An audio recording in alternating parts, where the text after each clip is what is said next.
Salut à toi, pensée du jour numéro 443, ça rime. On va parler de respiration en course à pied. Comment optimiser sa respiration en course à pied sans matériel.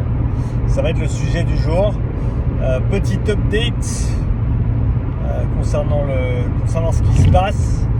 Je suis actuellement en déplacement entre Montpellier et Vitrolles. Sur la dernière semaine, j'ai fait Bordeaux, Toulouse, Montpellier et maintenant Vitrolles.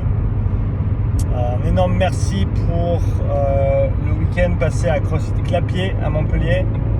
Super séminaire samedi, des tests toute la journée aujourd'hui, c'était vraiment génial. Et Vitrolles, on va chez Alex à CrossFit Serval.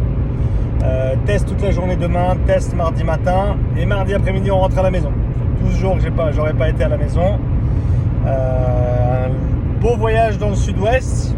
En tout cas, ça a été génial jusqu'à maintenant et il n'y a pas de raison que ce ne soit pas génial jusqu'au bout. Donc, merci à tous ceux que j'ai croisés et merci à tous ceux que je croiserai encore ces 2 prochains jours.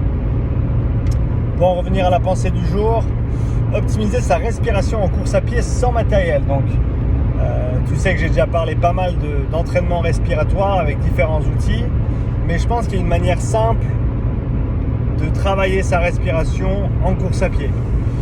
La course à pied, c'est une modalité d'entraînement qui n'est pas facile pour tout le monde, surtout au début, parce qu'on a une charge cardiaque qui devient assez rapidement élevée, du fait simplement qu'on a beaucoup de masse musculaire impliquée, on a la gravité qui joue contre nous, vu qu'on est debout, le plus debout qu'on puisse être. Et dans ce sens-là, on a aussi la respiration qui joue un rôle important. 1, parce qu'elle va travailler de concert avec le cœur. 2, aussi parce que le diaphragme, en plus d'être le muscle inspiratoire principal, va jouer un rôle de stabilisateur de la colonne vertébrale. Et quand tu cours, stabiliser ta colonne, c'est très important.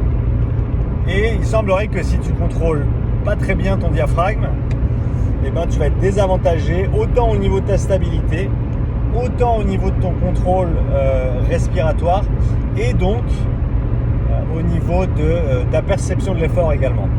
On sait que la fréquence respiratoire est hautement corrélée avec notre perception de l'effort. Pour faire simple, plus tu respires fréquemment ou vite, et plus tu as l'impression de travailler fort. Et vu que ta perception c'est ta réalité, si tu as l'impression de travailler plus fort, ton cerveau il va le sentir comme une charge plus importante. Donc, qu'est-ce que ça veut dire ? On a tout avantage à apprendre à manipuler notre respiration durant un effort de course à pied afin de rendre nos entraînements un petit peu plus faciles et notre vie un peu plus simple également. Et donc, comment on va faire ça sans matériel ? C'est très simple.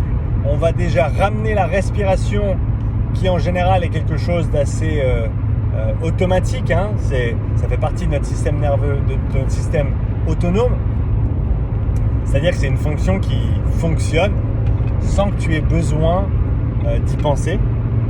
Et ce qui est intéressant avec la respiration, c'est que c'est vrai, mais c'est aussi faux. Pourquoi ? Parce que tu peux conscientiser la respiration. Tu peux prendre le contrôle de ta respiration et décider comment tu vas respirer. Et ça, c'est pas le cas pour beaucoup de systèmes dans le corps. Le cœur, il répond à différentes pressions internes. C'est pas toi qui contrôle ton cœur. Est-ce qu'il y a des gens qui peuvent contrôler leur cœur directement, volontairement ? Je pense que oui, mais j'en suis pas certain. Indice de confiance, 50%, pas très très haut. Mais je digresse. Ta respiration, tu peux la contrôler, tu peux la conscientiser. Conscientiser quelque chose, ça veut dire reprendre quelque chose qui est un petit peu plus derrière dans le cerveau, dans la partie un peu plus automatique, et la ramener devant. Parce que c'est devant ici qu'on pense, qu'on réfléchit. Et pendant un certain temps, c'est intéressant de remettre la respiration au centre des débats au niveau cognitif et donc de se l'approprier. Ça demande une concentration élevée parce que, encore une fois, tu prends quelque chose qui était automatique à la base et tu le conscientises. Donc tu vas mettre ton intention et ton attention sur la respiration et ça prend de l'énergie. Donc dans un premier temps, c'est un travail qui va être coûteux, autant nerveusement que physiquement, mais si tu apprends à le développer, ça va te coûter moins et tu seras plus en contrôle aussi. Ouais mais Sean, tu parles depuis 5 minutes, mais tu dis rien. Je sais, j'y arrive. Qu'est-ce qu'on fait pour apprendre à mieux contrôler sa respiration durant la course à pied?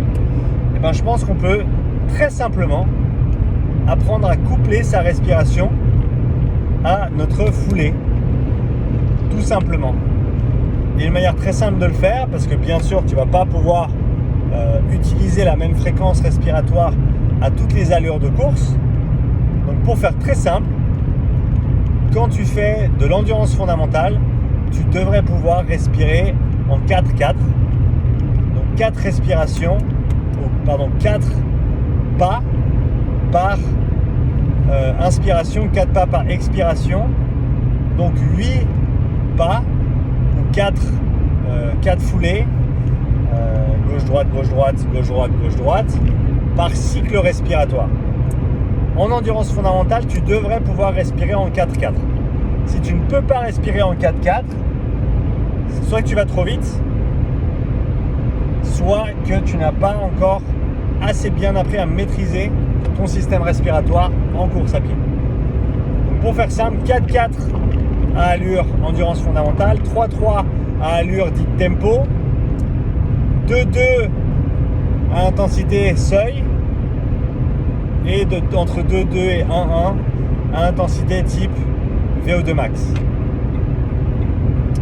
Donc en gros avec ça, tu as une petite cartographie de tes fréquences respiratoires par zone d'intensité ou par type de travail, qui vont être bien sûr propres à chacun, que tu aurais déterminé via le RPE ou via un test d'effort ou un profilage physiologique.